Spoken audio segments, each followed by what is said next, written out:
Hello, and welcome back to the ALEC 50th annual meeting here in Orlando, Florida. Joined right now by Yass Prize winner, Mr. Jose Suarez from the Hope Youth Ranch down in Hudson, Florida. Yes, sir. I must admit I'm familiar somewhat with the Florida geography, but not that much with Hudson. Whereabouts is Hudson, Florida? So if you know where Tampa is, and usually a lot of people do, we're about 25 miles west of Tampa, right on the west coast, and nice place, close to the beach, and yet inside little rural community. So we're on a horse ranch, and it's really nice. So yeah, I would assume from learning a little bit about what you guys and gals do there at the Hope Youth Ranch is that it is obviously a ranch. So not necessarily total beachfront. You got to have a little bit of field, some grass, and some hay and whatnot. So basically, give us the Reader's Digest version exactly what sort of work you do there. Well, at Hope Ranch Learning Academy, we have a private school, it's a private Christian school for kids with autism and other learning disabilities as well. So not just autism, K through 12 for the most part. And then this year we are really focusing on workforce development. So after high school, how do we get them employed? How do we teach them independent living skills? We have a very unique academic process in that we integrate education and therapeutic services. So they're basically have no idea they're getting therapy, and they're getting therapy in the process. And as a result of that, we're getting kids that come in unable to speak, selectively mute, and in just a few months, they become a chatterbox. And now it's interesting you say with the work horses. Now I have a friend that uses some equine therapy, especially with veterans, those folks that are suffering from PTSD. Yeah. But I haven't even heard about it being worked with on the youth before. But I could see that might benefit to help bring them out a little. Yeah, very much. Yeah, because one of the things that horses do is they're like a huge horse, like a huge dog, right? And so you've got all this stuff happening that really stimulates them. The horses, they have this sense about them that they know what the child needs at that moment, and they respond accordingly. And the other beautiful thing that we're finding out is that speech therapy happens on top of the horse. And so in order to stay put on a horse, right, the horse is moving and you're moving as well, you have to use your core to maintain your position. Right. Well, that's the same muscle group that you have to use to speak. And so if we put the child on top of a horse and we walk the horse and the therapist walks next to them and are having this conversation back and forth, they're actually doing more effective speech therapy that way, because of all the muscle groups that are acting while they're speaking. Is that something that just like popped up when you were doing it? It's like, oh, hey, by the way. Actually, one of our therapists, our speech therapist says, oh, by the way. And like, let's keep doing it then. That's amazing. It's great. It's like the little pearls of wisdom that just sort of pop out there. Yeah. So it says here you were also the co-founder of that. So when did we found the Hope Ranch? In 2004. My wife and I almost 20 years now. Almost 20. This year will be our 20th anniversary. So it's been phenomenal. You and the wife? Me and the wife. Right there at Hudson, still the same place? Same place. We've expanded from it. Well, the first property we acquired in 2004 was about 10 acres. Actually last year we bought 5 acres behind us. So now we combine. So one group is the elementary school. The other one is the middle school, high school. We just purchased another 1 acre across the street from that for our independent living and work readiness program.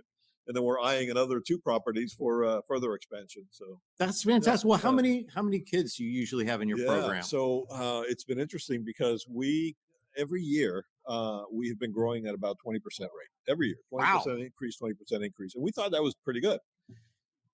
2022, we went through the Yass process. And besides the money, which is nice, I think the best thing about this is the education that they give you. They open up your mind on the business models and things you can do.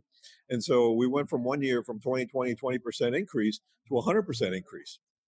Buying new property and just looking at the possibilities ahead. Now with HB1 passing in Florida, every student has access to a scholarship. Right. So we've been carrying 150 students on a wait list for year after year after year, waiting for funding, waiting for this.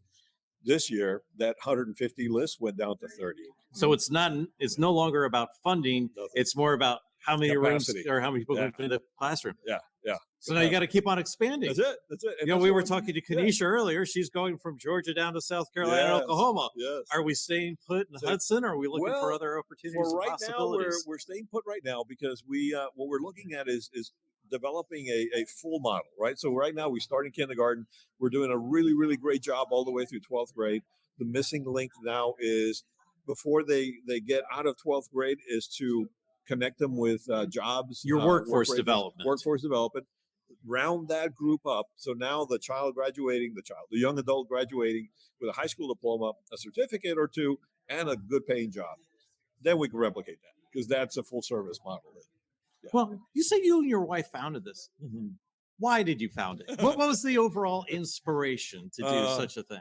I mean, did you have the horses? Did you have the farm? No, did we have any experience in horses or education, or we were just crazy enough to say, yeah, we'll do it. So there was a group at church that says, hey, let's put together this group. We were foster parents at the time. And there was a group at church that says, oh, let's put together this petting zoo type thing. We'll call it a Hope Ranch thing and everything. So we put it together. My background before doing any of this, I was a project manager in quality engineering.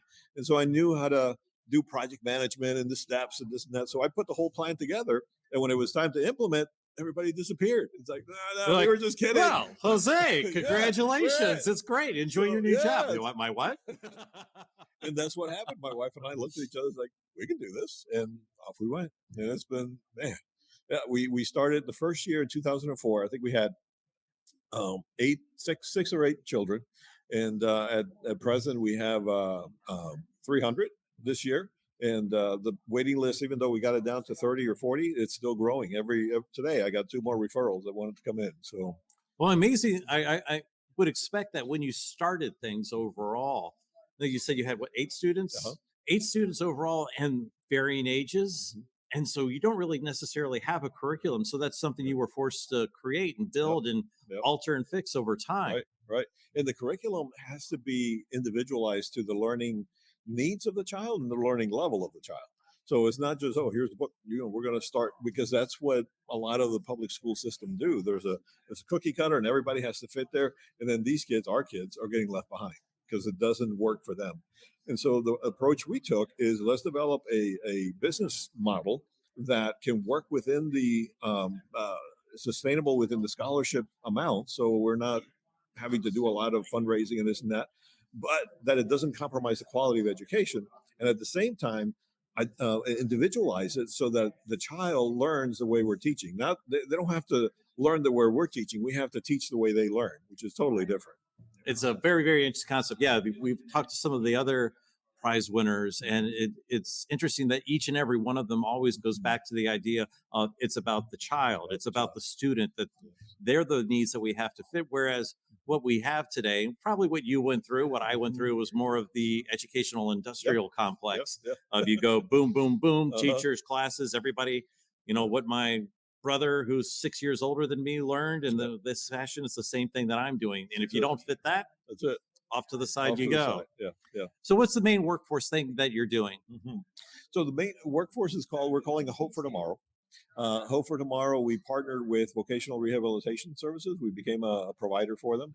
And we're exposing the kids beginning at age 14, I believe it is, through high school on work readiness program. So first exposing them to jobs and then preparing them for jobs. And then we also became a placement agency, so an employment placement agency. So once they're ready, then we find them, we do some testing, figure out where their passion, their predilection is. We find them that job, we accompany them through that job, support them through the beginning of it, work with the employer, and hopefully keep them successfully employed for a long time. Well, it's fantastic. You start them off right now. You get to start them off in kindergarten, work them all the way through to getting their job. That's incredible. Well, thank you very much. This is Jose Suarez from the Hope Youth Ranch down in Hudson, Florida, up the road from where we are right now. And thank you very much. And come back soon. We are here at the ALEC 50th annual meeting in Orlando.